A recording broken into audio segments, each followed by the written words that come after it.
soo dhawaada khiyaarta nala socota meel kasta oo aad joogtaan caawa bariga dhexe xiisadiisa waa kulushahay oo wararka waxaad moodaa si isdaba jooga inay iskaga soo daba dhacayaan waa 5 May sanadka 2026 qodobada aan tabintan ku eegi doonana waxaa kamid ah dowladda isutaga Imaaraadka Carabta waxay ku dhawaaqeen inay u istaagayaan difaacidda madaxbanaanidooda Maxamed bin Saayid ayaa maanta ka hadlay maalintii loo dabaaldegay kontaguuradii ka soo wareegatay markii ciidamada Imaaraadka guud ahaantiiba la isku keenay oo loo yaqaan maalinta midnimada ciidamada dalka haddaba ma waxay ka jawaabayaan weerarada dowladda Iiraan ay ku soo qaadayso Imaaraadku tabar ma u hayaa in uu isdifaaco oo ka hortago weeraradan isla markaana tallaabo kale oo argoosiya uu qaado wadamada Carabta gaar ahaan Sacuudiga Qatar iyo kuwa kale ayaa dowladda Iiraan dhaleecayn weyn dusha ka saaraya caawa iyagoo oranaya madaxbanaanida dal Carbeed oo qaliija oo la weeraray macnaheedu waxa uu ka dhigan yahay wadamada Carabta oo guud ahaantiiba la weeraray ma Mareykanka ay ka codsan doonaan in uu dagaal ku qaado dowladda Iiraan mise iyaga ayaa naf iyo tabaris galin doona oo tilaabooyin kale ka qaadi doona dowladda isutaga Imaaraadka Carabta aan iraade dowladda Jamhuuriyadda Islaamiga Iiraan si gaar ah ayaan qodobkaasi u dul istaagaya waxaan eegi doonaa nuxurka wararka ka soo baxaya waxa ay daaran yihiin inagoo ka tusaale qaadanayna dhacdooyinkii dagaalkii 40 maalin goodintan Carabta ka soo baxaysa caawa waxa ay ka dhigan tahay madaxweynaha dalka Mareykanka Donald Trump waxa uu leeyahay dalka Iiraan waan burburinaa ciidamadiisa oo waxaan ka dhignay mid cararay mid basanbaasay mid baahiyo hayso iyo mid aan rasaas haysan doodiisa ayaa sida u dhigan waliba waxa uu leeyahay nimankan iyaga uunba wax iska sheeganaya mooyaane ma jiraan ciidamo badeed oo ay nooga hortagi karaan dhinaca kale waxaad moodaa Trump hadaladiisa shirka jaraa'idku goordhow ku qabtay aqalka cad xitaa isburin badan inay ka muuqanayso waxa uu leeyahay madaxda Iiraan waa kuwa waalan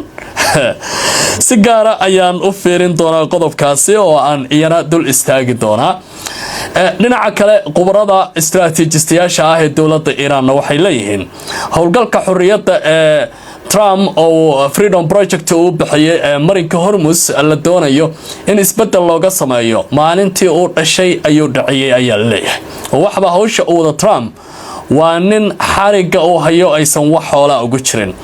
sida arintan loo fasiraya waliba dowladda Iiraan waxay bilowday inay si weyn u faaqido arrimaha ka taagan gobolka iyadoo jahaynta iyo raayul caamka guud ee dunida la wareegaysa qodobadaas ayaan dul istaagi doonaa khiyaarta ay nala socotay waxaynu ku xiri doonaa dhacdooyinkii ugu dambeeyay weerarada gantaalaha baalistiga ah ee loo adeegsaday weerarka dalka Iiraan aan iraade dalka isutaga Imaaraadka soo dhawaada ku soo biira YouTube-ka khiyaarta ay nala socotay amaasantiin shirkan jaraa'id waliba caawa si weyn ayaa indhaha loogu hayay maadaama qaybo kamid ah xulufadiisa weerar lagu qaaday gacanka Hormuz wali la soo fadhiyo maraakiibtii ay dhiiran laayeen howlgalka ugu magac daray arinta xorriyadda maraakiibtana aad wali moodo in ay afka dhaafilayeen xitaa maanta waxa uu soo diray markab diyaaradaha xambaare ee George Bush la yiraahdo oo 60 diyaaradood ay saaran yihiin kuwa sahana kuwa burburiyaala kuwa qumaata oo kaca kuwa waxyaabo kala duwan ay ka kooban yihiin laakiin waxay u egtahay arrimahaas wali biyo in looga cabilayahay dowladda Iiraan oo ciidamada ilaalada kacaanka jamhuuriyadda Mareykan istiraatiijiga ee qalcadaha u samaysan dagaalkana ay Kablayoor la yihiin oo markabka halkaasi soo mara oo aan amar ka qaadan Tehran leeyahay wixii kugu dhaca adiga ayaa isku dhigay ninka odaga ahaa isagoo xanaaqsan ayuu goordhow warbaahinta hor yimid waliba waqtiga Mareykanka goordhow ayuu waagu u bariyay warbaahintu isugu yeeray shir jaraa'id oo qabta aan soo koobo nuxurka shirkiisa jaraa'id odaga waxa uu ku bilaabay waa Trump waxaan si buuxda u burburinay ciidanka dowladda Iiraan waasi hadla waxa uu yiri Iiraan ma laha ciidan badeed ama midka cirka dhammaantood waa la burburiyay hogaamiyaashoodana waa la dilay waxba yaanay booteen buu leeyahay waasi hadla waxa uu leeyahay waxaan ku jirnaa isku dhac military oo yar Iiraan fursad ma haysato buu leeyahay waligeedna ma haysan xule ciidankeedina waa burburinay ciidanna ma haysan hadana xule isku dhac military ayaan ku jirnaa hadana wuxuu ku sii daray Iiraan fursad ma haysato mana haysan iyo tolo yaa la dagaalamaya واسيها الله إسقى ولبا سيقودنا وحولي النظام كإيران وحا ka kooban yahay buu leeyahay dad maskax ahaan caafimaad qabin mana ogolaan doono dad waalan inay hubka nuclear-ka gacanta ku dhigaan warka waa culus yahay wasiyaha loodaga waa Trump wuxuu leeyahay waxaan horumar weyn ka sameynay arinta Iran wuxuu leeyahay mudnaanta iyaduna waa amniga qaranka Mareykanka tani waa obvious inta badan siyaasadda Mareykanka marka madaxweynaha uu ka hadlayo talaabo uu qaado danta qaranka amniga Mareykanka ku jirto leeyahay wasiyaha Trump wuxuu leeyahay Iran waxay rabtaa heshiis oo haye waa ku sidar hadalkiisa wuxuu leeyahay waxaan leenahay awood buuxda go'doominta badda Iran waa mid adag waana sii hanjabay haddana waa sii hadlay markaan sii eego qodobada ka imaanaya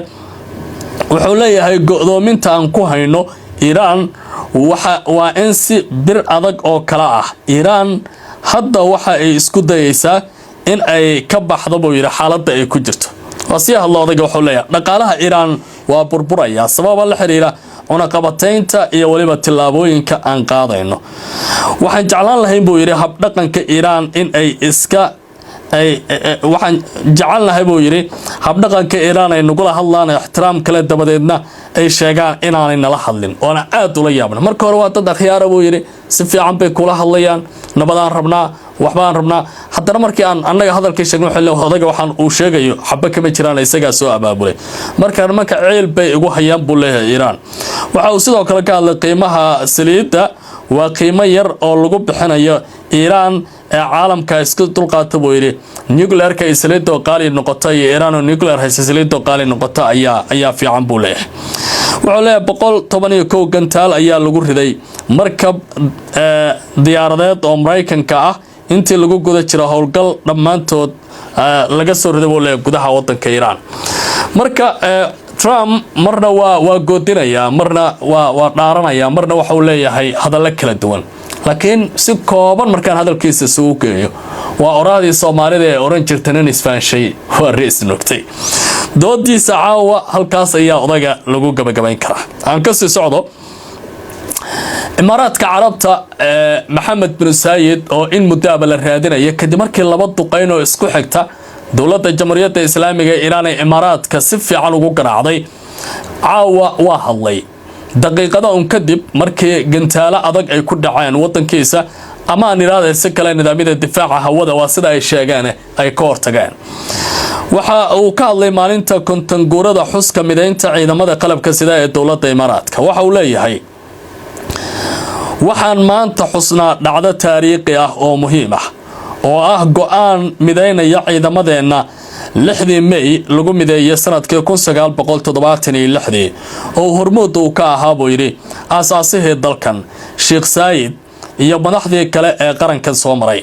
wuxuu yiri ciidamadeena waxay door muhiim ah ka ciyaareen horumarka dalka iyo ilaalinta amniga qaranka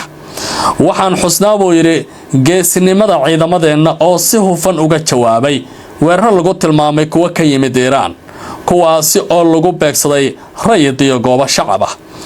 waxa ay muujiyeen geesinimada kartida iyo daacadnimada ay u hayaan qarankooda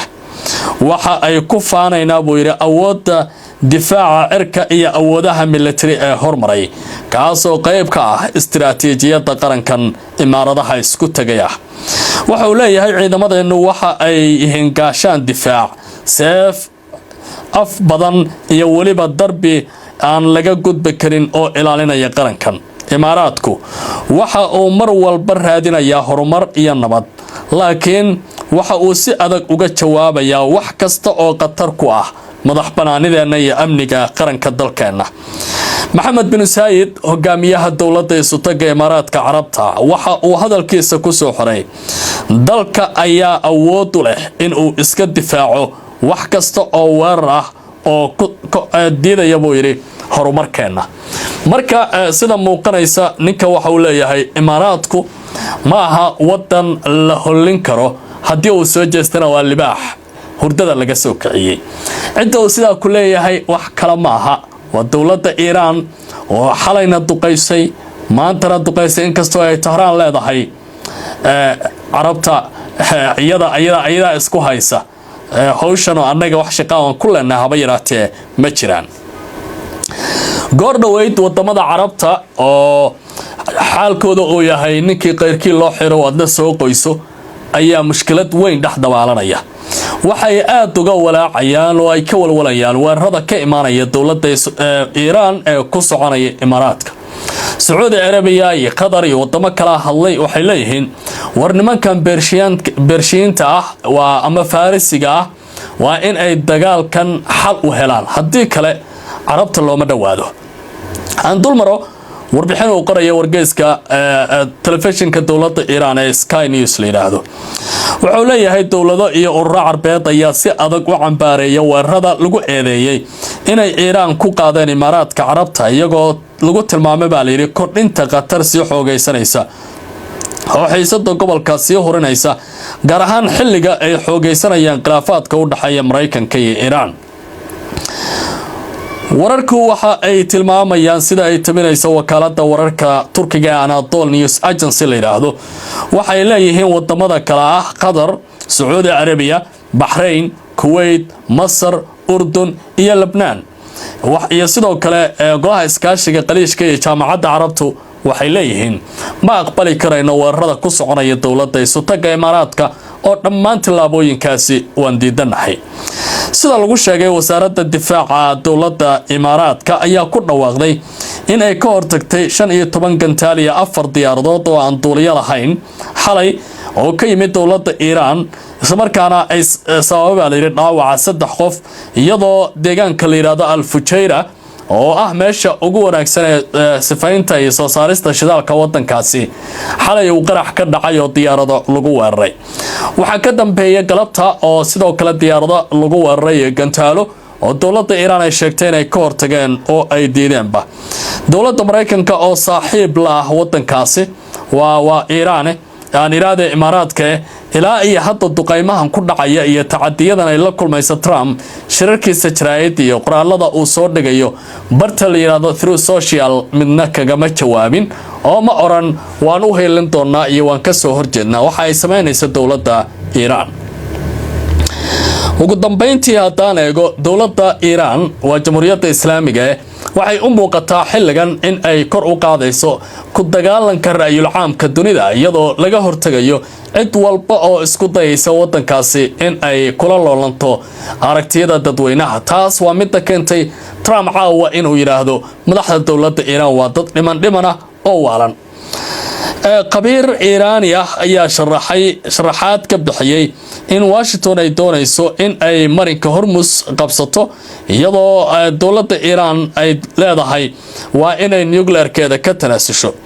ninkan oo ah agaasimaha xarunta daraasaadka carbeed ee Iiraan oo la yiraahdo Maxamed Saalix Sadiqiyan waxa uu leeyahay qorshaha xorriyadda ee maraakiibta dowladda Iiraan uu soo jeediyay waa qaraar markii uu dhashaba dhaciyay oo isagoo aan dhalan baa dhaciyay baan iraahday sababtuna waxay tahay tilaabooyinka Trump uu qaadayo durbaba waxay u muuqanayaan in ay fashilmayaan dowladda Iiraan si istiraatiijiyad leh ayay u maareynaysaa buu leeyahay gacankan istiraatiijiga ah ee lagu dagaalamayo hasaatee ciidamada Mareykanka hub iyo taangiye kasta ay wataan fooda waa soo gelilayeen halkan oo Iiraan aamusnaanta ay hawsheeda ku wadataa Trump naqayle iyo cagajugleen ayuu isku dalayaan laakiin lama yaqaano buu leeyahay hadalkiisa haddii aan Soomaaliyeeyo waxa uu dhigmayaa libaaxa yeerayay kana aamusan yaa daran